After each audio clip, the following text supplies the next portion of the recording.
Break کے بعد خوش آمدید. ہمارے ساتھ موجود ہیں سید کاشف شاہ صاحب. شاہ صاحب، ضامن گروپ کو آپ لیڈ کرتے ہیں، کتنا وسیع کام کر رہے ہیں پاکستان کے لیے، اور آپ سے اور آپ کے ادارے سے کتنے لوگ مستفید ہوتے ہیں؟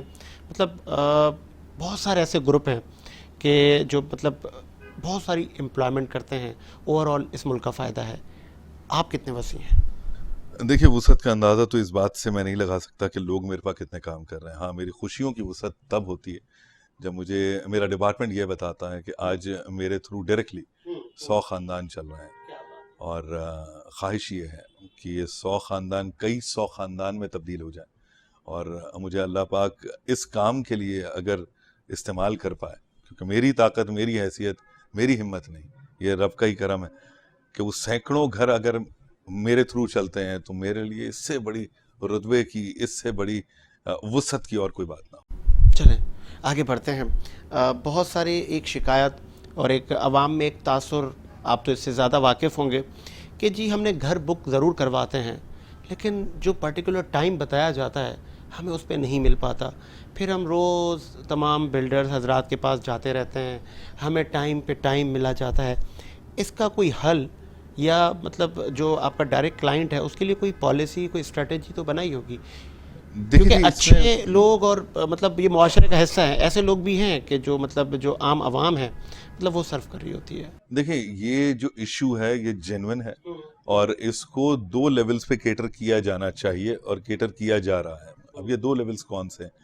بنیادی طور پہ پاکستان میں جتنے بھی ریئل اسٹیٹ سے کام کرنے والے لوگ تھے وہ قریب 2016 میں ایک ساتھ جڑنا شروع ہوئے. 2016 میں جڑنے کا مقصد ایسوسیشنز کا قیام تھا. یہ ایسوسیشنز اپنے باہمی معاملات کو اور کلائنٹ سے جڑے گئے، انویسٹر سے جڑے معاملات کو ڈسکس کرنے کے لیے اور حل کرنے کے لیے بنائی گئی. جب یہ ایسوسیشنز اپنا فعال کردار ادا کرنا شروع ہوئی تو ہمیں اندازہ ہوا کہ کس طرح سے ہمیں وفاقی اور صوبائی لیول پہ حکومتوں کی سپورٹ درکار ہوگی.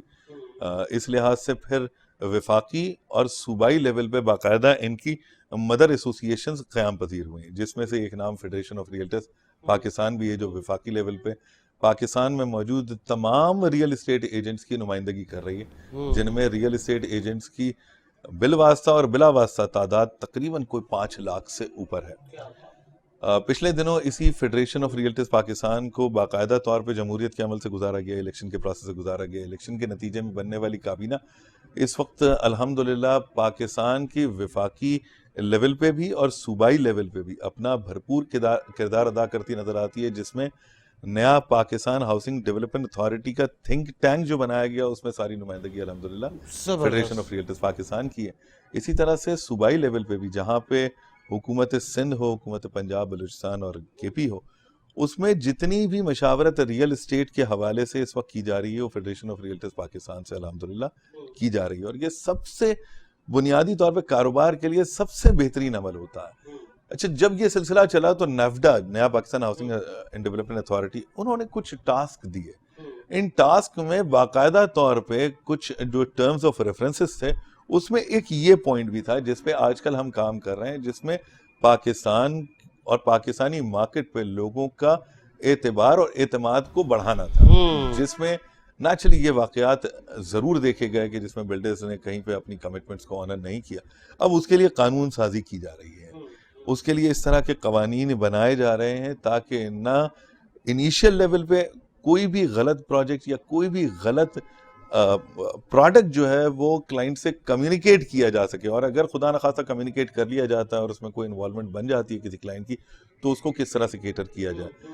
اس میں قوانین بنانے کے ساتھ ساتھ ہم حکومت سے اس وقت استدعا یہ کر رہے ہیں کہ باقاعدہ طور پہ ریئل اسٹیٹ کے لیے علیحدہ کورٹس کا قیام عمل میں آئے، تاکہ کوئی بھی ایسی سچویشن جس میں اس قسم کی کوئی معاملات آ جاتے ہیں ٹیکنیکل، اس کو ہینڈل کرنے کے لیے باقاعدہ کورٹ ہو جو کہ ہنگامی بنیادوں پہ ان تمام پراپرٹی سے ریلیٹڈ معاملات پہ انصاف کی فراہمی جلد از جلد یقینی بنا سکیں.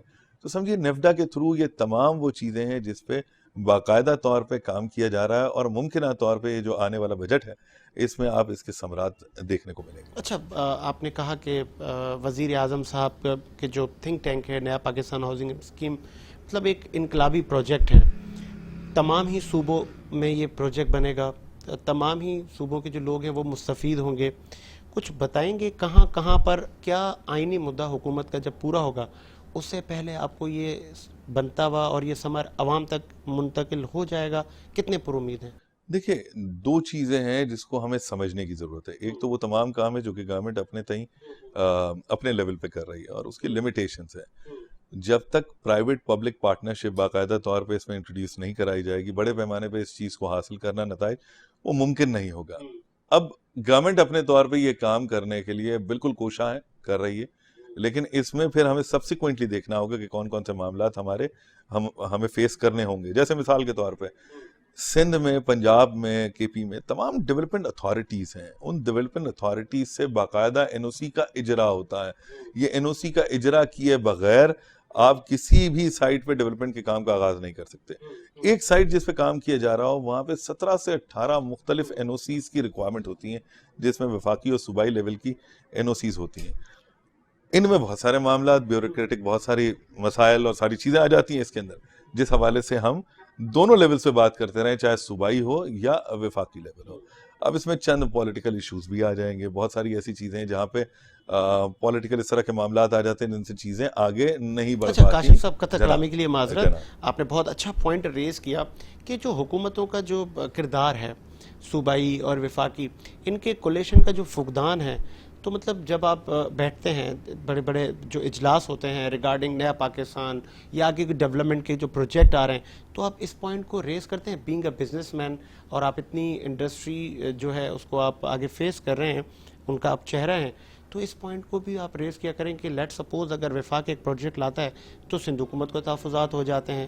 جب سندھ حکومت کچھ کرتی ہے تو وفاق کہتا ہے نہیں آپ کا ڈومین نہیں ہے، تو اس پہ اوور آل معاملات پینڈنگ ہو جاتے ہیں، وہ کام لیٹ ہو جاتا ہے، وہ ثمر عوام تک نہیں جا پاتے. اچھا دیکھیے، بنیادی طور پہ اس وقت میں فیڈریشن آف ریئلٹرز پاکستان سے سندھ بلوچستان دونوں کی نمائندگی کر رہا ہوں. اچھا، ان دونوں کے حوالے سے ہم نے بارہا یہ چیزیں وفاقی لیول پہ بھی ڈسکس کی ہیں اور صوبائی لیول پہ بھی ڈسکس کی ہیں. اچھا، دو چیزیں ہوتی ہیں جس میں جنرل اگر پاکستان کے حق میں بات کی جا رہی ہو تو اس میں ہم نے اکثر کیسز میں دیکھا ہے کہ وفاق اور صوبے ایک لیول پہ ضرور موجود ہیں، لیکن اس کے بعد بیوروکریٹک جو نیچے کا نظام ہے وہ تمام تر مسائل کا باعث بن جاتا ہے. اس میں بہت سارے کام کیے جانے چاہیے، جس میں ون ونڈو آپریشن ہے، جس میں بہت ساری چیزیں ہیں جہاں پہ ہیومن ٹو ہیومن انٹریکشن کو کم کیا جائے، لیکن یہ اوور نائٹ ہونے والی چیزیں نہیں ہیں. انفارچونیٹلی جب وفاقی گورنمنٹ نے بھی یہ پالیسیز فارمولیٹ کی تو نیچے کا تمام تر سسٹم جو ہے ان کے ہاتھ میں نہیں تھا، اور جو پالیسیز امپلیمنٹ کی جا رہی ہیں وہ ٹائم بارڈ ہوتی ہیں. اسی لیے ہم نے ان سے ریکویسٹ کی لاسٹ ٹائم کہ اس کے ٹائم کی میعاد کو بڑھایا جائے، 6 مہینے اس کو بڑھایا گیا، لیکن 6 مہینے ناکافی ہیں. ہم یہ دیکھتے ہیں کہ صوبہ سندھ کے لیول پہ کوارڈینیشن کا فقدان ضرور ہے، اس میں کوئی اس سے ڈھکی چھپی بات نہیں ہے، لیکن اس میں کئی جگہوں پہ جب آپ جا کے اس کو ایڈریس کر رہے ہوتے ہیں تو صوبائی گورنمنٹ بھی ان معاملات کو دیکھ رہی ہوتی ہے، سمجھ رہی ہوتی ہے اور ایکٹ کرنا چاہتی ہے، لیکن ٹائم کی کمی کی وجہ سے کوئی بھی سچویشن ڈیولپ نہیں ہو پاتی. تو ہمیں بار بار اس چیز کی ریکویسٹ گورنمنٹ سے پھر جا کے وفاقی سطح پہ کرنی پڑتی ہے کہ اس ٹائم فریم کو تھوڑا سا بڑھائیں. میں اسی چیز کو اگر بلوچستان کے حوالے سے دیکھوں تو بلوچستان کے حوالے سے جتنے بھی ہم نے مشورے اس وقت وفاقی سطح پہ دیے ان میں سے کئی ایک پہ کام کرنا ممکن تھا ان کے لیے اور انہوں نے کیا اس کو. میں یہ سمجھتا ہوں کہ حکومتوں کو جو آپسی پولیٹیکل ایشوز ہیں ان سے اٹھ کے کچھ نیشنل پالیسیز کو فارمولیٹ کرنا چاہیے، اور یہ پالیسیز چھوٹے ٹائم فریم میں نہیں ہونی چاہیے. کچھ ہم یو ایس کو دیکھتے ہیں، یو ایس میں کچھ چیزیں دیر پا ہونی چاہیے. یو ایس میں کچھ پالیسیز اس طرح کی بنائی جاتی ہیں کہ وہ 10 سال ان کو پتا ہوتا ہے کہ اسی ہم نے پیرامیٹرز پہ چلنا ہے. دیکھیے، انویسٹر جو ہوتا ہے نا، انویسٹر ایک پرندے کی مانند ہے.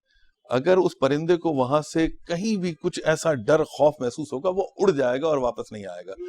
تو لوگوں کو ڈر خوف ختم کرنے کے لیے ان کو کنسسٹنٹ پالیسیز کی ضرورت ہے. اچھی پالیسیز آئیں اور یہ یقین ہو کہ یہ پالیسی چلے گی، یہ بے انتہا ضروری ہے. تو کچھ سسٹم اس قسم کے ڈیولپ ہونے چاہیے جہاں پہ آپ پولیٹیکل ایشوز کو تھوڑا سا الگ کر لیجیے، ہم غریبوں کو چھوڑ دیجیے، ہم کاروبار کر لیں اور اس معیشت کو چلا لیں، وہ زیادہ بہتر رہے گا اس ملک کے لیے. اچھا، چونکہ آپ سندھ اور بلوچستان کو ریپرزینٹ کرتے ہیں، یہاں کی جو صوبائی ادارے ہیں، چاہے لینڈ یوٹیلائزیشن ہے یا سندھ بلڈنگ کنٹرول ہے، ان میں بھی بہت سارے کام پڑتے ہیں آپ کی انڈسٹری کے. کیا وہاں پہ بھی ڈیلینگ ٹیکٹس ہے یا وہ افسران کا بیہیویئر سامنے آتا ہے، یا ون ونڈو اب آ چکا ہے سندھ میں کم از کم آپ کے معاملات نہیں رکتے، یا ابھی بھی ان کو بھی بہت کچھ کرنے کی ضرورت ہے؟ دیکھیں، بنیادی طور پہ سسٹم کو ریفارمز کی ضرورت تو ہے. اچھا، اچھی بات یہ ہے کہ جو صاحب اقتدار کابرین بیٹھے ہیں وہ اس بات کو سمجھ رہے ہیں اور باقاعدہ اس پہ پروپوزلز جنریٹ بھی کر رہے ہیں. سندھ میں اگر کراچی ڈیولپمنٹ اتھارٹی کے لیول پہ دیکھا جائے تو باقاعدہ ون ونڈو سولوشن آیا. اب جس اسپرٹ کے ساتھ وہ آتا ہے اس کی امپلیمنٹیشن بہت لازمی ہے. اب امپلیمنٹیشن ہونا اس میں وقت لگتا گیا. دیکھیں سسٹم تو نیا بنا دیا آپ نے, لوگ آپ کے پاس پرانے ہیں جو کہ اس سسٹم کو لے کے جن کا کردار بنتا ہے اس میں چلنا, تو تھوڑا سا وقت لگتا. عوامی طور پہ ہمیں بھی سمجھنا ہوگا اور ساتھ ساتھ ہمیں بار بار چیزوں کو جا کے پرسو کرنا ہوگا, بار بار چیزوں کو جا کے ریمائنڈرز دینے ہوں گے. یہ اوور نائٹ چیزیں نہیں ہوا کرتی. اچھی بات یہ ہے کہ کم سے کم آج چاہے سندھ کے لیول پہ ہو یا وفاق کے لیول پہ لوگ سننے کو تیار ہیں, اس معاملے کو سیریسلی دیکھنے کو تیار ہیں, اور انشاءاللہ ہم اس بات سے پر امید ہیں کہ اللہ نے چاہا تو یہ تمام معاملات بہتری کی طرف جلد از جلد مزید بڑھنا شروع ہو جائیں گے. بہتری آ رہی ہے انشاءاللہ. اگلے آپ سمجھے ہر آنے والا لمحہ جو ہے وہ انشاءاللہ بہتری کے لیے ہی جائے گا. اچھا چلیں آگے بڑھتے ہیں شاہ صاحب, چونکہ آپ کا ایک وسیع ایکسپیرینس ہے, ایک یہ بھی تاثر اور ایک میں یہ کہوں گا کہ ایک ایک عام چیز ہو گئی ہے کہ راتوں رات سوسائٹیوں کا قیام, بہت بڑے بڑے ہولڈنگز اور بہت بڑا ایڈورٹائزنگ مٹیریل, لیکن جب بہت ساری عوام کروڑوں روپے انویسٹ کرتی ہے تو اس کے بعد وہ کہتے ہیں طوطے اڑ جاتے ہیں, اور وہ لوگ اور وہ سب کچھ فیک ہوتا ہے, اور حکومت کہتی ہے یہ لینڈ تو ہماری تھی, اس پہ تو یہ سوسائٹی ایسی ہے ہی نہیں, کوئی اپروول ہی نہیں ہے. کیسے ہوگا یہ نظام درست؟ اس پہ مطلب کیا آپ لوگوں نے ان ایشوز کو ریز کیا, مطلب ان کو کیسے ختم کیا جائے ایسے لوگوں کو, عوام کا مطلب جائز کمائی اڑ جاتی ہے؟ دیکھیں میں نے جیسے پہلے ہی ذکر کیا, نیا پاکستان ہاؤسنگ اتھارٹی کے تھرو جو سارا معاملہ اس وقت چل رہا ہے, پھر پاکستان میں ریرا کا قیام عمل میں آنے والا ہے, پھر اس کے ساتھ ساتھ پاکستان ریئلٹرز کاؤنسل کا قیام عمل میں لانے والا ہے. اچھا یہ تینوں چیزیں ہیں کیا؟ پاکستان ریئلٹرز کاؤنسل کے ذریعے پاکستان میں موجود تمام ریئل اسٹیٹ ایجنٹس کو ریگولیٹ کیا جائے گا. بنا رجسٹریشن کوئی ریئل اسٹیٹ کا کاروبار نہیں کر پائے گا. اب وہ رجسٹرڈ ہے تو وہ جواب دہ ہے, سب سے پہلی چیز. ابھی انفارچونیٹلی کیا ہوتا ہے کہ جس کا دل کیا وہ کسی سے بھی رابطے میں آتا ہے اور جا کے کام کر لیتا ہے, وہاں پہ سب سے زیادہ مسائل پیدا ہوتے ہیں. دوسرے لیول پہ ہم آ جاتے ہیں جس پر ریرا بنتا ہے. ریرا کے ذریعے کوئی ایسی سوسائٹی مارکیٹ میں ایڈورٹائز نہیں کی جا سکے گی جو کہ اپنے قانونی تقاضے پورے نہ کر چکی ہو. ایک بات, زبردست. قانونی تقاضے پورے کر لینے کے بعد بھی اس کو ٹائم فریم کے حساب سے چلنا ہوگا, اس کو کمپلائنس دینی ہوگی. اگر کمپلائنس وہ نہیں دیتی تو اگین اس کے اوپر بیٹھی ہوئی اتھارٹیز اس کو وہاں پہ چیک اینڈ بیلنس رکھیں گی. ہم اس دونوں سسٹم کو آپس میں مرج بھی کرنا چاہ رہے ہیں کہ پی آر سی بنے, پی آر سی کے یعنی پاکستان ریگولیٹری ریئلٹرز کاؤنسل بنے, ساتھ ساتھ ریئلٹرز یعنی ریرا جس کی میں بات کر رہا ہوں وہ اس کے ساتھ مرج ہو جائے تاکہ ایک دوسرے کی اپروول سے چیزیں چلا کریں. جب یہ سچویشن کریٹ ہوگی تو 110% آپ کا جو انویسٹر ہے ایک عام آدمی ہے جو کہ گھر کی خواہش لیے کہیں جا کے بکنگ کراتا ہے, وہ 200% سیف اور سیکیور ہوگا. ساتھ ساتھ پاکستان میں ایک اور چیز یاد رکھیے, دبئی کی طرز پہ باقاعدہ ایسکرو اکاؤنٹس آ رہے ہیں, ایسکرو اکاؤنٹس متعارف ہونا شروع ہو چکے ہیں. میں اس پہ بریک کے بعد آپ سے اس پہ بات کروں گا. بریک لیتے ہیں ویورز, بریک کے بعد آتے ہیں.